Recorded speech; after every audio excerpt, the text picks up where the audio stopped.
Assalamualaikum dan selamat sejahtera. So hari ini saya sambung video kedua. Masih lagi subtopik pertama 3.1. Kita buat praktiskan diri 3.1. Tapi kita proceed dengan nombor 4, 5 dan 6 kali ini ya. Okey, so kita tengok soalan nombor 4 bagi latihan 3.1, praktiskan diri 3.1, soalan nombor 4, yang mana soalan ini dia minta tuliskan yang berikut sebagai nombor hayalan. Okey, soalan ni berbentuk pecahan atau perpuluhan. Okay, jalan pengiraannya tetap sama, cumanya kita kena asingkan square root tu setiap satunya. Contoh nombor 3 ni dibagi pecahan. Jadinya bila kita nak buat pengiraan, square root tu diasingkan bahagian atas dan bawah. So dia akan jadi macam ni lah. Sebenarnya sebelum dia dapat jawapan 25i ni, kita kena buat macam ni dulu. Square root 4 darab dengan square root negatif 1. Asingkan dulu. Asingkan 4 dengan negatif ni. Dan pembawah dia square root 25. Baru buat pengiraan. Square root 4, tekan kalkulator je akan dapat 2. Okey. 2. Yang square root negatif 1 ni memang dah sedia maklum, kita dah faham. Square root negatif 1 sebenarnya adalah I kan. Cuba recall balik lah yang sebelum ini. So ini I. Square root 25 ni adalah 5. Ini jawapannya lah, sama dengan atas.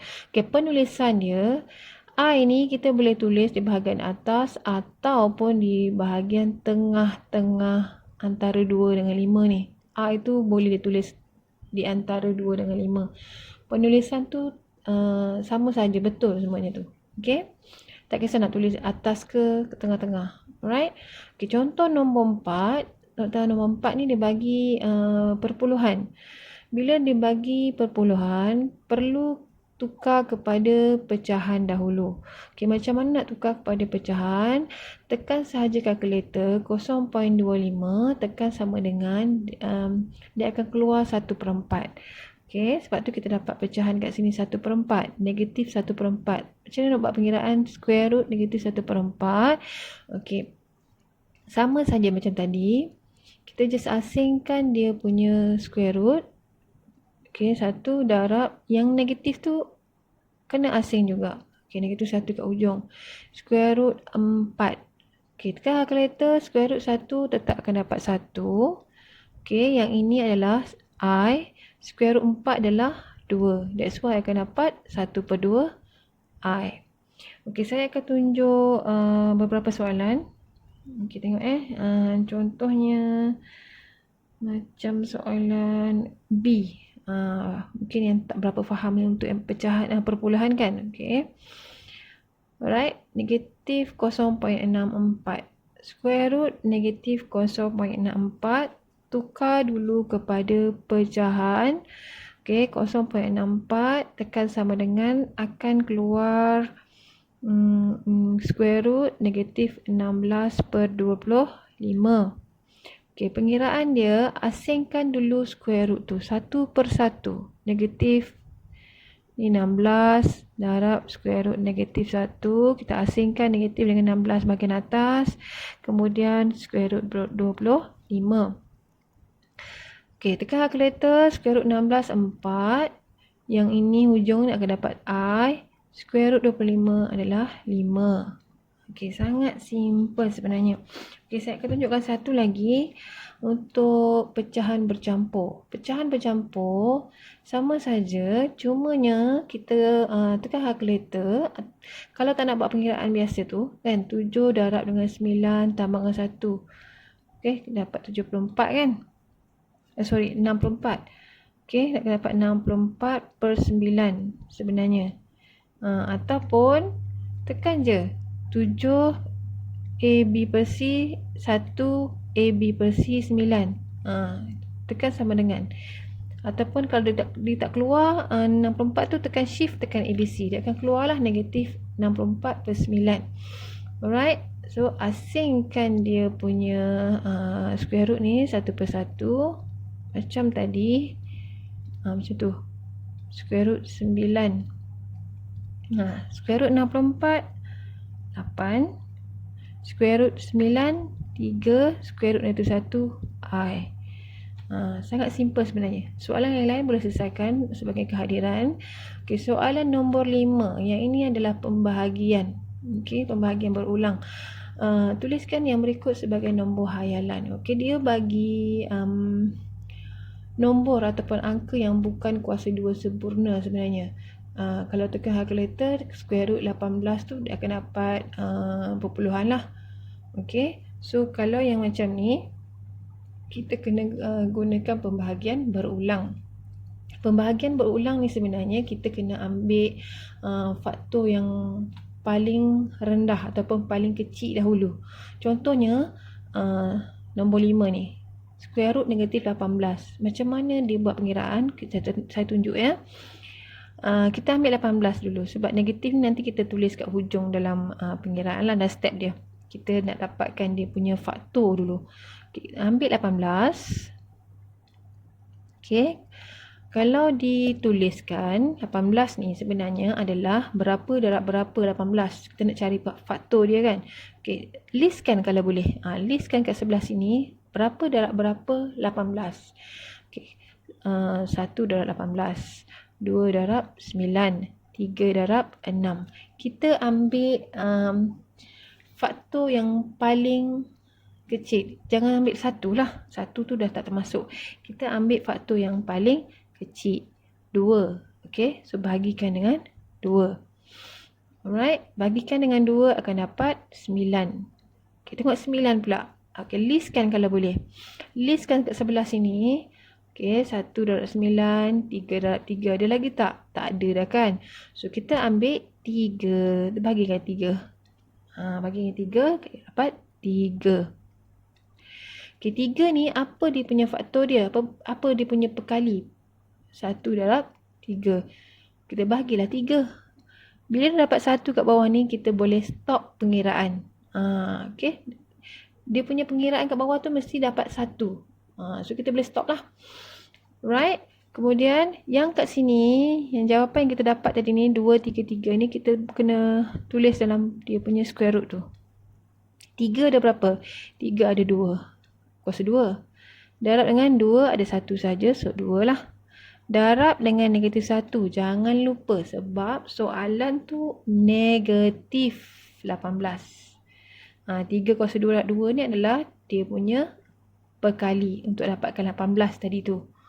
Okay. So kita asingkan.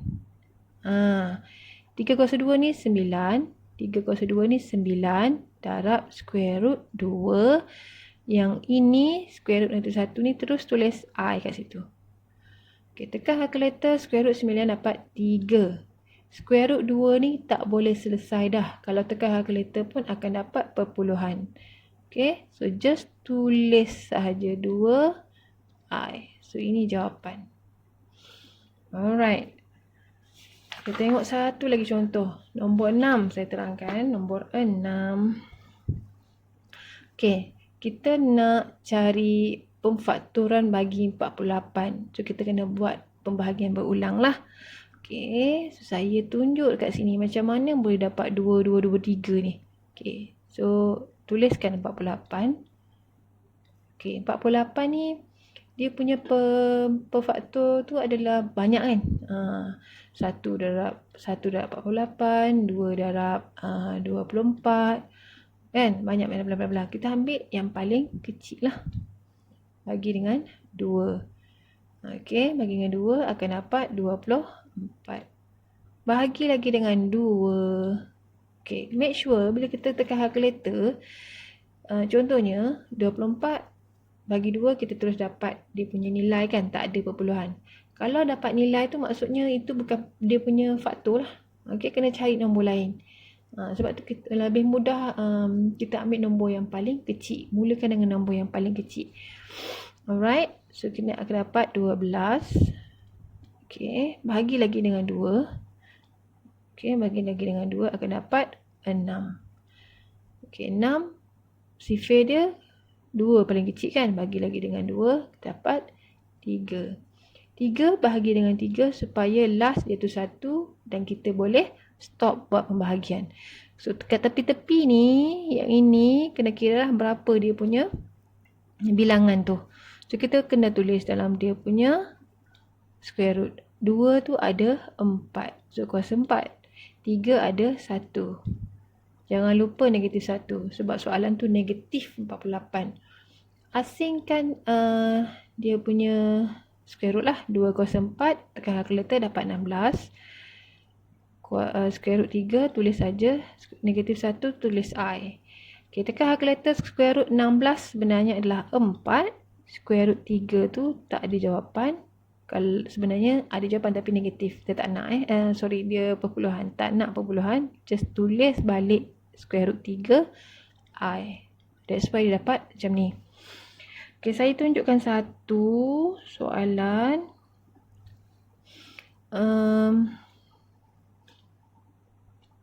Yang ini.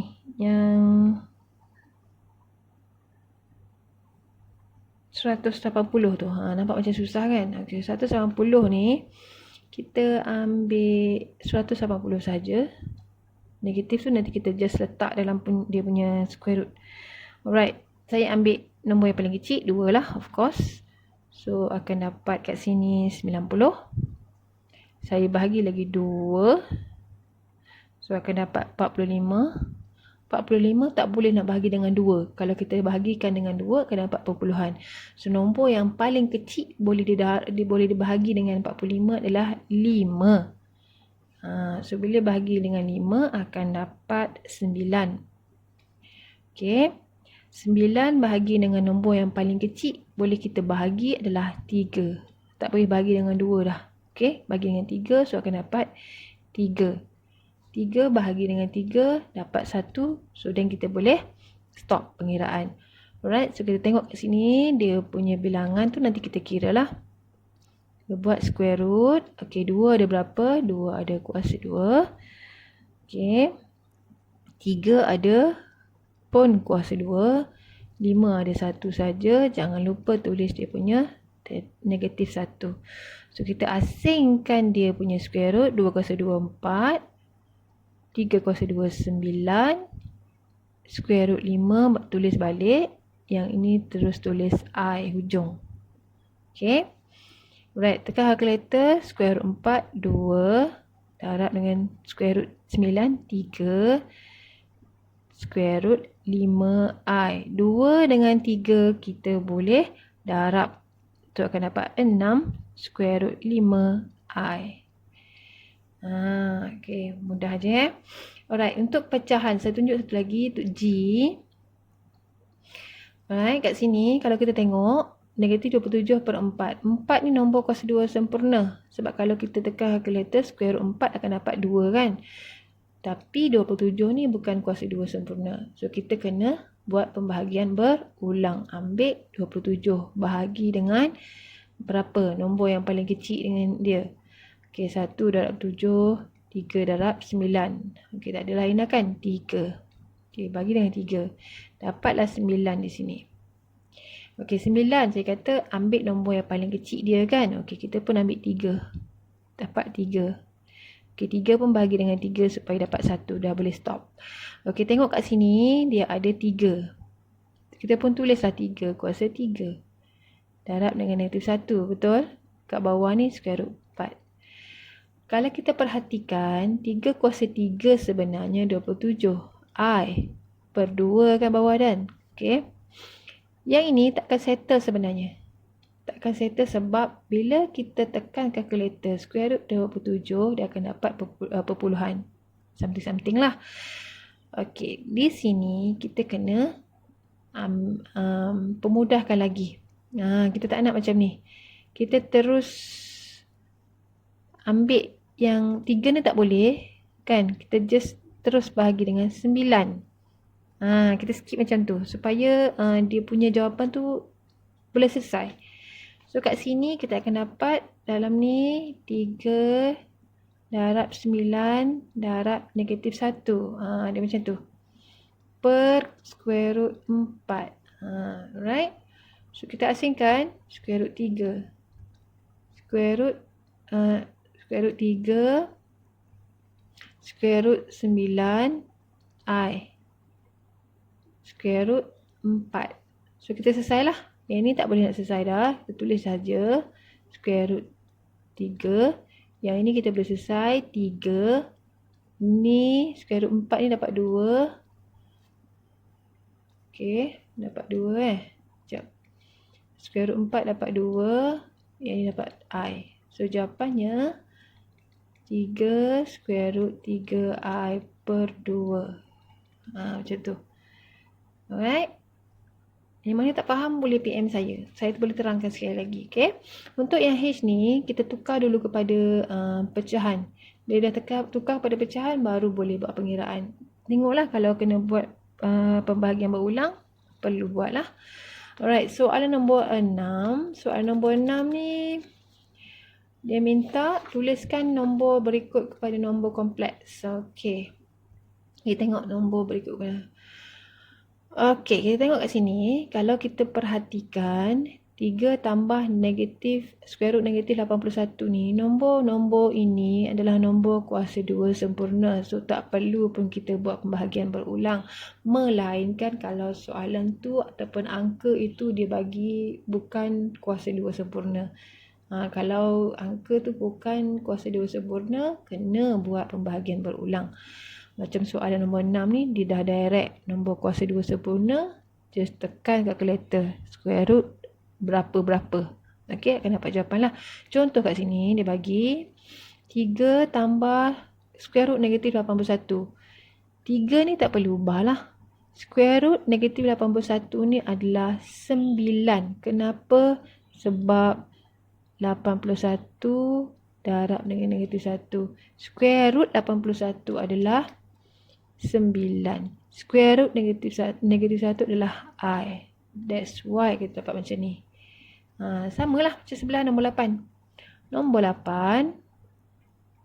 Square root negatif 4 sebenarnya square root 4 darab negatif 1. Square root 4, 2. Negatif 1 tu I. Ni. Okay. Yang ni mudah saja. Nombor 6 mudah. Saya ambil yang mana? Yang ni lah. Okay, ni 3 tak perlu ubah apa-apa. Tambah. Yang ini kita kena kira. Negatif 49 tu kita buat 49 darab negatif 1. Okay, tekan kalkulator. Square root 49 tu 7 sebenarnya. Okay, 7. Ini adalah I. So akan dapat 3 tambah 7I. Okay. Mana lagi yang susah? Saya tunjuk yang susah lah. Pecahan. Okay, pecahan. Yang ni lah. Okay. Yang ni mudah-mudah. H tu mudah. I dengan J. Mungkin keliru kat sini kan. I dengan J, dia sebenarnya macam ni. A tak berubah. Yang ini kena ubah. Dia sebenarnya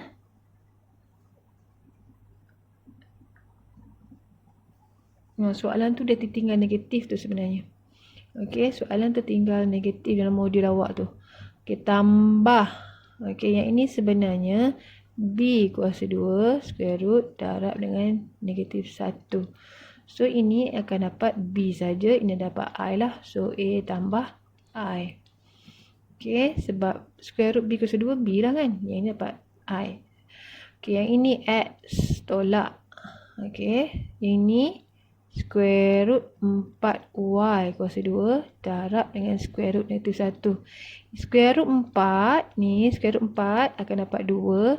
Y kuasa 2 akan dapat Y. Ini akan dapat I. So, X tolak 2Y I. Macam tu sebenarnya. Alright. So, settle lah untuk part kedua ni. Saya harap mana yang tak faham boleh banyakkan latihan. Boleh tanya saya.